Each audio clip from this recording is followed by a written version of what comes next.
October 3rd is German Unity Day, and this year marks the 30th anniversary of Germany's reunification. Celebrations are being held in Potsdam, the capital of the state of Brandenburg. Potsdam city center has been turned into an open-air exhibition. Each of the 16 German states is showcased in glass cubes like this one.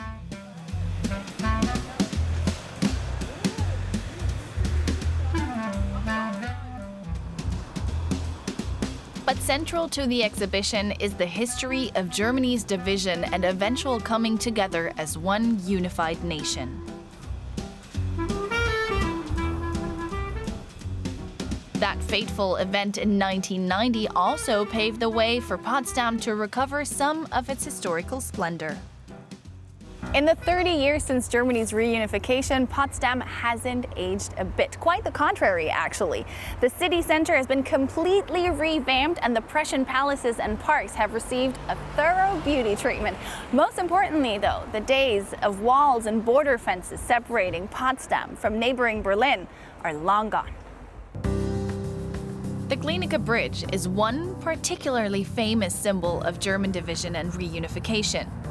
The bridge connects Berlin and Brandenburg. The border between the states goes right through it. Potsdam's side of the bridge is painted in a light shade of green. Berlin's side is slightly darker. This line right here is where Potsdam and with it East Germany ended, and this right here was already West Berlin.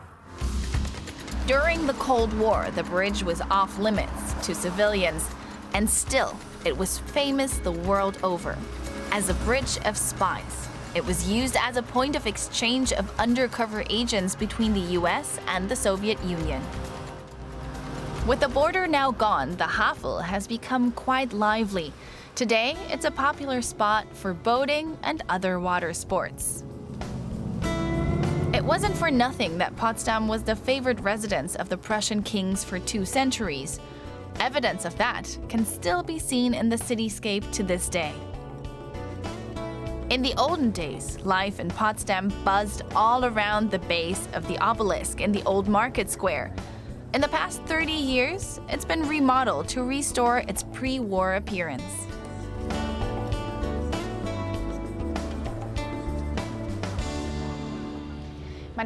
It would have probably been easier to modernize the square. Why did the city opt for historic reconstruction? There was a time when the half-constructed shell of the Hans Otto Theater stood here, a big, hulking block that was a prestige project for East Germany. Then the wall fell, the political situation changed, and eventually a decision was made to tear it down. So then the space was empty and open, and there were plans to reconstruct Potsdam's city palace, that is, the state parliament. And then someone thought, hey, we've got a great ensemble here with the old City Hall and St. Nicholas's Church. Let's construct the state parliament in the historic style. And so, in 2014, Potsdam regained its majestic city palace.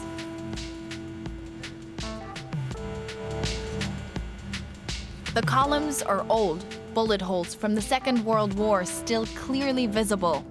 Bits of the old city palace were integrated into the new one in over 100 places. The reconstruction must have been very costly. Where did the money come from? We got public funding, of course, but there were also donations from private parties, wealthy people, sponsors and patrons. They were citizens of Potsdam and people who'd come to Potsdam and fallen in love with the city. The historic facade of the state parliament, for instance, was paid by one man. It cost 20 million euros. And Potsdam's classic skyline is not finished yet. A number of new, old buildings are still being planned. One of the reasons Potsdam became a favorite among Prussian royalty was the city's location in the midst of a lush landscape dotted with rivers and lakes.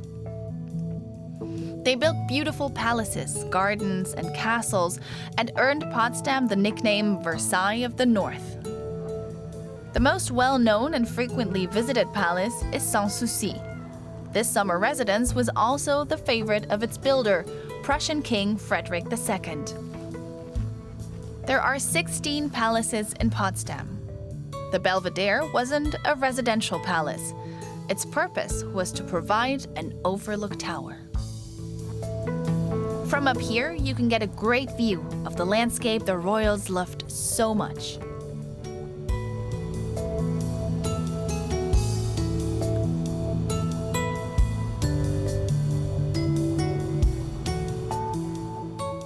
During the Cold War, this entire landscape was fragmented by militarized zones and fortified borders separating east and west. In 1990, though, the palaces and parks of Potsdam were reunited with those in Berlin on the other side of the river Havel. And in that same year, UNESCO declared the ensemble to be the first all-German World Heritage Site.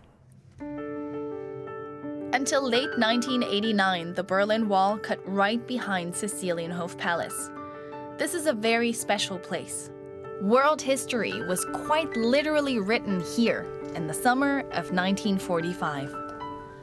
After the Second World War, 3 of the victorious Allied powers negotiated the New World Order here. The Red Star on the lawn was planted by Soviet soldiers for this historic meeting, the Potsdam Conference. Until the end of 2020, visitors can learn more about these defining days in a special exhibition.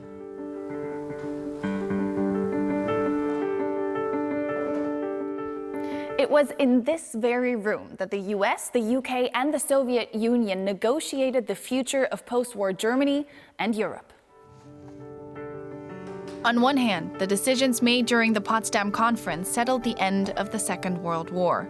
On the other, they marked the beginning of the Cold War, a conflict that saw an Iron Curtain descend on the continent and led to the construction of the wall. The Potsdam Conference put Cäcilienhof Palace squarely in the world spotlight. After Sanssouci, it's the most frequently visited palace in the city. Typically, well over 1 million visitors a year come to see Potsdam's gardens, parks, and palaces. Potsdam is one of the very few Eastern German cities that's actually growing. In 1990, it had around 140,000 residents. Now, it has nearly 180,000. Many prominent figures have bought or built homes here since reunification. The reasons are obvious. Where else can you live smack in the middle of a city and at the same time be surrounded by water and nature as far as the eye can see?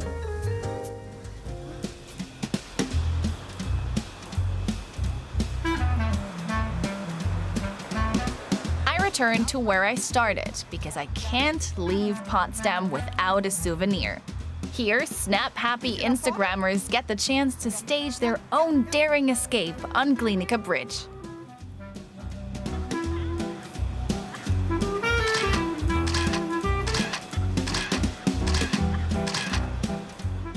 Spy memories from Potsdam, those will go straight into my top secret file. It was truly remarkable to see what has become of Potsdam in these past decades, and it'll certainly be interesting to keep tabs on the city's evolution. I hope you enjoyed our journey today. Thanks for joining me once more, and I'll see you next time, somewhere in Germany.